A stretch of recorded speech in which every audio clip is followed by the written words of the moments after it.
Hey there, communicators. Welcome to your week 1 feedback. This is just going to be a very casual way of me kind of going through each assignment, talking about a few updates, a few reminders, and a few things that you should expect in the near future. I was very easygoing this first week because I kind of have to assess where we are and then address about grammar. So there were a few things that I noticed, and I just wanted to give you a general reminder of making sure that you spell check, that you review all your answers and your questions, that you make sure you write in complete sentences, that you have correct punctuation.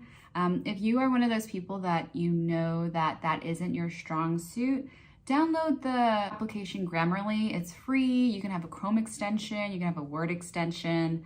It's going to help you kind of catch those mistakes you might not have. I believe I've said before, you can copy and paste the questions into a Word document, answer everything, review everything, spell check it, make sure you feel super confident, and then copy all of that back into a thread. I don't want you to attach a Word document. I don't have time for that, but you can easily copy and paste it into a thread and then submit it that way. And that's just kind of giving you a helpful hand when it comes to this whole world of grammar, because written communication is a very real way of communicating. So we want to make sure that we are trying our best every time to convey what we are trying to convey. All right, those are my few kind of things to work on, things to look at. Now let's go into each assignment for week 1. All right, the syllabus quiz. There was no alarming amount of wrong answers, so I think everybody did wonderful. One of the questions was about what my email address was, and you had to write it out, and a few of you did get that incorrect. And why I put that question specifically into the syllabus quiz is that when an email is not spelled correctly, it doesn't go through. So whatever message, whatever concern, whatever you wanted to tell the person that you were emailing doesn't get to me, it doesn't get to them, right? So writing an email correctly is very important. Now, of course, you have the perk of probably clicking my email and it generates for you, and it's as easy as that. But in the real world, you might have some situations where you have to type out emails, and if it gets bounced back, it can be delayed by, a minute. It could be delayed by days. When I send an email and the sender is no longer active, it could take me a day or two to get that bounce back. So I just assumed that it went through, and then in reality, a few days later, it didn't go through. So it could be a true time waster. So that's why I include that. It's very, very important, regardless of the email address, to get it correctly that first time and to make sure. So that was that, as well as the point system. So we are not percentages, we are points. This was not supposed to be a trick question, as you can look at the point breakdown in your syllabus, but a few of you did get this incorrectly, thinking that 100 points meant an A in the class. The majority of you did get it right. It would be an F. If you only got 100 points in the class, that would be very rough, and I would probably tell you to withdraw, but it would be an F. We have over 400 points in this class to earn. So we have a lot to get through, a lot of points to earn. So please remember that it's a point system and not a percentage system. But other than that, I think everybody did really great. There was 1 or 2 of you that did put that you did not have to do a speech or group project, and that is very much incorrect. You will have to do a speech in this class, and you will have to do a group project. We'll start that slowly and come next week. But just kind of wanted to address to make sure that everybody is on the same page, because it's all laid out there in the syllabus for you.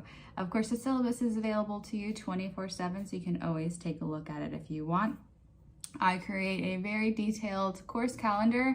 I try not to adjust it too much throughout the semester, but things do happen, things do change, but I try to stick as close to it as possible. So switching gears to one of my favorite assignments of the semester, it is the introduction videos. I just think they're so fun. I can see you get creative. I get to see a little bit in your life. If you've watched mine, you saw a little bit of my life, and it's just a nice little fun slideshow with music and all that jazz. So So thank you for being fun. Thank you for being creative. I saw a lot of education majors, a lot of criminal justice majors, a lot of medical field majors. I think you have a lot of great goals ahead of you. There's a variety of movies, a lot of medical dramas and anime. Both are fun. And then a lot of goals to keep in mind when you're thinking about your growth as a communicator. So, you know, going into the nursing field or starting your own business or working in engineering, all of that, you're going to need certain communication skills. And if you're watching this video and you're like, no, I plan on working alone, I don't have to communicate. How do you think you're gonna get that job? You gotta interview, right? And what is interviewing? Having good communication skills. So please don't think that you're above it. You should grow as much as possible. This is your opportunity to really hone in on this course and just improve upon yourself. If you don't help yourself, how are you gonna help anybody else, right? So thank you so much for sharing all that information. I truly enjoyed it. I saw a lot of travelers and cookers and baking in there as hobbies, and I think that's just absolutely lovely. So keep that up, and I look forward to getting to know you even more in the future. The last thing I wanted to address was the pre-assessment. So the pre-assessment is a little lengthy. I'm still assessing the data. I'll have another video specifically to address the averages that I saw and the kind of common themes that I saw within the pre-assessment. And for those who had questions, concerns, certain things that I do want to address, I will email you independently in the very, very near future to address those issues, to make sure that you're feeling confident in this course and make sure you have all your basic needs met. But other than that, please know that you'll have another small video in the future talking about the pre-assessment specifically. All right, the very last thing I want to address is something I'll probably address every single time I make a video, and it is check your emails daily. There's a few of you that I did send a personal email to a few days ago about a assignment that you submitted, and I have not gotten an email back, which means I haven't heard from you and we can't fix this. So it's very telling that you're not checking your email daily. Again, it is only to help and benefit you. I understand that a lot of people have different schedules. They're very busy.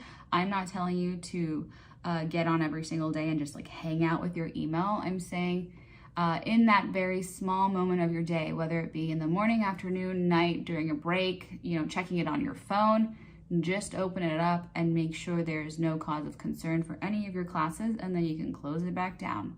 It's as easy as that. Checking emails is going to be something not only that happens to you in your academic career, but also happens in your personal and professional career. So it's something to get used to and make sure you understand.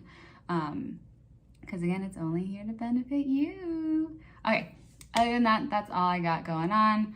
Thank you so much for all your hard work. I look forward to reviewing week 2 once we were done with that. But other than that, I will see you soon.